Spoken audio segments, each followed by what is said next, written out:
J'ai réalisé plusieurs clips et plusieurs captations live avec mon Canon R7 et je vais vous dire dans cette vidéo pourquoi je vous le conseille encore de l'utiliser en 2025.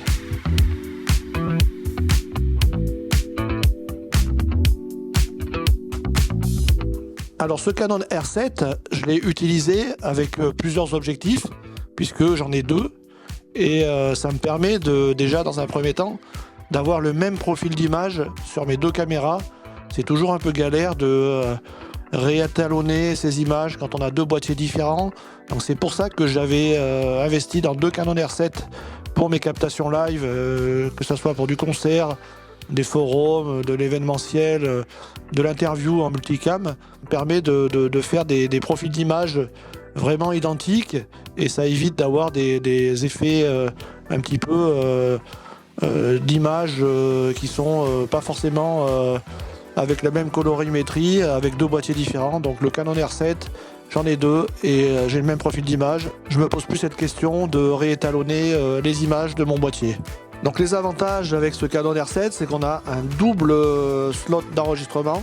Donc on peut y mettre deux cartes SD. Ça aussi c'est un super avantage de pouvoir faire une sauvegarde de ce qu'on enregistre et d'avoir un deuxième rush sur la deuxième carte SD. C'est plus sécurisant pour ces fichiers et c'est super important de rentrer avec une sauvegarde déjà sur ces deux cartes SD. Un autre avantage de ce Canon R7 pour filmer du concert, c'est qu'il n'a pas de limite d'enregistrement. Donc on peut le mettre en place sur un trépied et le laisser tourner pendant le nombre d'heures. Ça dépendra de la capacité de votre carte SD. J'ai jamais eu de problème de surchauffe, comme ont pu l'avoir certains boîtiers, comme le Canon R5 que j'ai aussi en complément pour filmer des captations à 3 angles. Et le R5 a eu des problèmes de surchauffe de temps en temps et il est limité à 30 minutes d'enregistrement. Donc c'est pour ça que j'ai acheté ces deux Canon R7 en complément de mon parc de boîtiers pour faire de la captation live. Autre avantage de ce Canon R7, c'est les profils d'image. Moi j'utilise le profil d'image neutre, mais vous pouvez vous mettre en profil C-Log. Vous avez le profil C-Log 3 qui vous permet de refaire un étalonnage si vous le souhaitez et avoir la meilleure capacité de votre boîtier. Mais moi pour mes captations live, j'utilise le profil neutre et j'ai mis tous mes styles d'image à zéro. Le contraste, la saturation, la netteté, la teinte de couleur, tout est à zéro. Comme ça, je peux faire quand même un petit ajustement de mes rushs en post-production en ajoutant ce que je veux dans mon logiciel de montage vidéo. Alors, un autre avantage, si vous faites de la captation live et que vous avez plusieurs Canon R7 comme moi, c'est ce que je vous conseille. Si vous souhaitez faire du multicam, d'en avoir au moins deux, c'est que il a une stabilisation hyper performante. Donc si vous avez un plan sur trépied et si vous souhaitez faire quelques plans de détail à la main, comme moi j'ai pu faire ici sur des instruments pour pouvoir faire un peu plus d'images, d'illustrations sur des clips, je fais tout ça à la main et la stabilisation est super performante et super qualitative. On a également sur ces boîtiers-là un autofocus hyper performant, même si sur des captations live et des captations de concert, je vous conseille de vous mettre en manuel, de désactiver l'autofocus.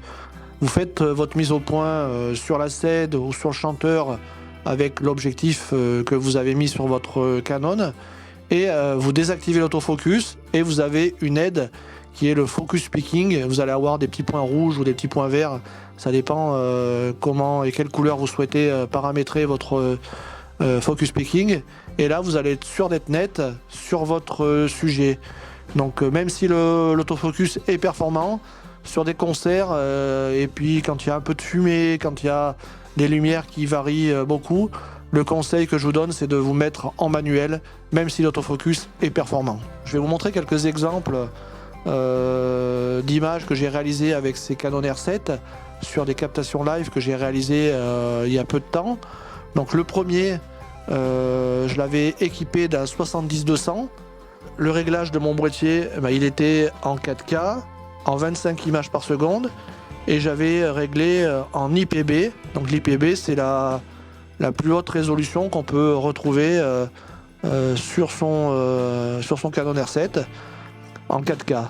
Entre la 4K fine et le 4K IPB, j'ai pas vu beaucoup d'écart dans l'image, sauf si on croppe un petit peu dans l'image après, peut-être que on voit une grosse différence, mais moi j'ai pas vu de grosse différence sur cette 4K.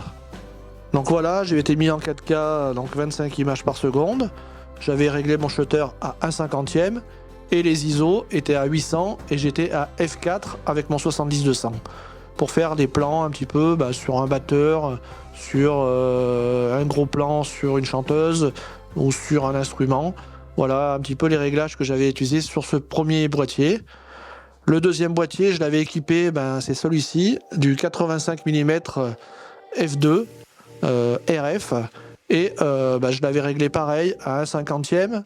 J'étais à f4 également et j'étais à 800 ISO. Et l'image était également en neutre. Donc j'ai pu faire matcher mes images sans aucun souci. Et j'ai réajusté un petit peu la qualité d'image en y ajoutant une petite lutte de conversion et un tout petit peu d'exposition et de contraste très léger au montage de mon multicam.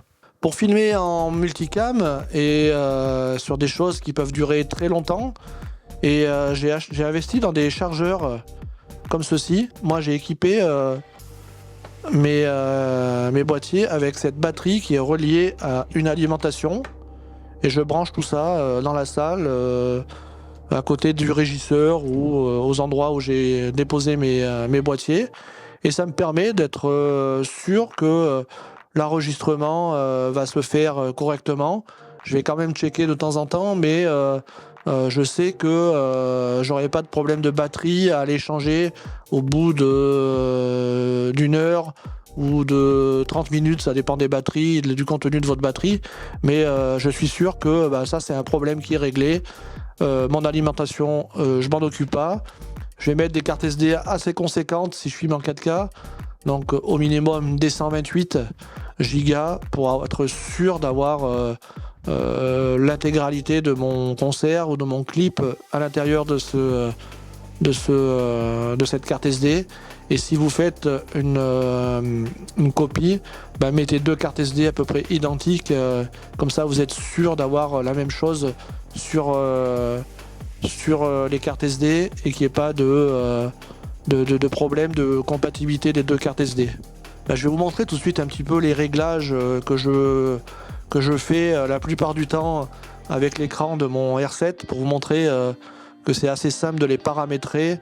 Et un petit conseil que je peux vous donner, c'est déjà de paramétrer vos boîtiers, de régler vos boîtiers avant d'aller sur votre captation live pour être sûr qu'ils soient paramétrés identiques tous les deux si vous faites du multicam. Et une fois que vous arrivez un petit peu en avance sur votre prestation. Et si vous avez l'occasion de filmer des balances ou des répétitions, commencez à faire vos petits réglages d'ISO, de shutter et d'ouverture pour faire les derniers ajustements au dernier moment. Et ensuite, vous laissez vos boîtiers sur les trépieds et puis vous n'avez plus qu'à déclencher une fois que le clip ou la captation live démarre. Alors pour les réglages de mon Canon R7, je vais démarrer mon appareil en allant bien sur l'onglet vidéo. Je vais aller sur le menu. Je vais aller cliquer sur taille d'enregistrement vidéo. Là, moi je suis en 4K IPB. Donc si vous voulez vous mettre en 4K Fine, c'est pareil. Sauf que la durée d'enregistrement sera un petit peu différente. Je fais OK. Et ensuite, je vais aller choisir le style d'image. Donc soit vous restez en style d'image neutre, soit vous allez sur le Canon et vous allez activer le C-Log 3 et là vous allez avoir des images plates et vous allez pouvoir faire un étalonnage sur votre projet. Donc moi j'utilise pas le C-Log 3 pour les concerts, je trouve que c'est une perte de temps, donc je me mets en style d'image neutre. Voilà, tout est à 0. et ça me permet de pouvoir faire un petit étalonnage tout simple sur mes projets vidéo. Et ensuite, je vais aller régler mon shutter à 1/50e.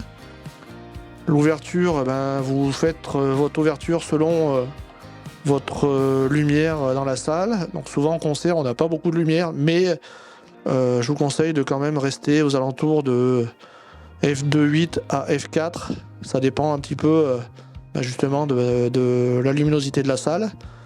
Et les ISO, je vous conseille de ne pas monter plus haut que 1600. Moi en vidéo, j'essaye de pas trop monter plus haut que 1600, sauf avec le R5 qui permet de monter un peu plus haut, mais le R7 il va vite bruiter, donc moi je l'ai réglé pour qu'il reste à 1600 ISO maximum.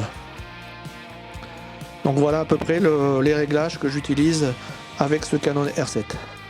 Sur mes prestations, moi j'utilise 3 boîtiers et je les complémente ces 2 Canon R7 d'un Canon R5 qui est encore un peu plus performant et que je règle avec les mêmes réglages que mes Canon R7, et ça me fait vraiment 3 plans identiques avec la même colorimétrie, et ça c'est un gain de temps au montage qui, comme je vous ai dit en introduction, qui me permet vraiment de travailler sereinement sur 3 plans et qui me propose vraiment des choix au montage.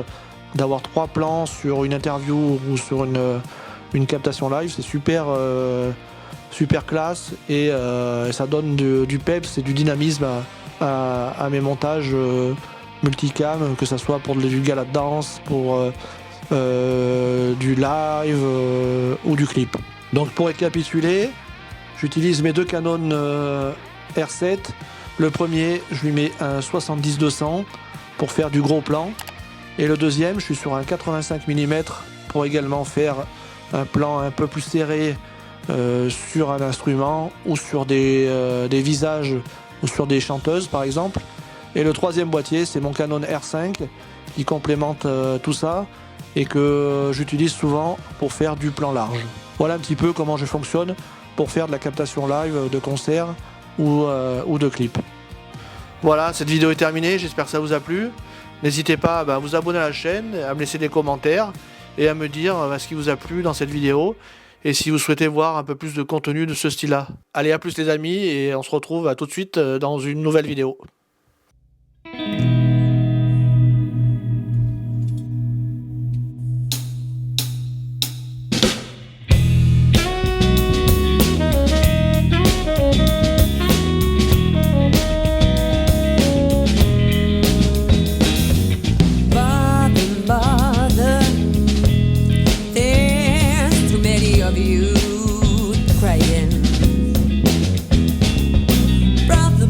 Brother, there's far too many of you.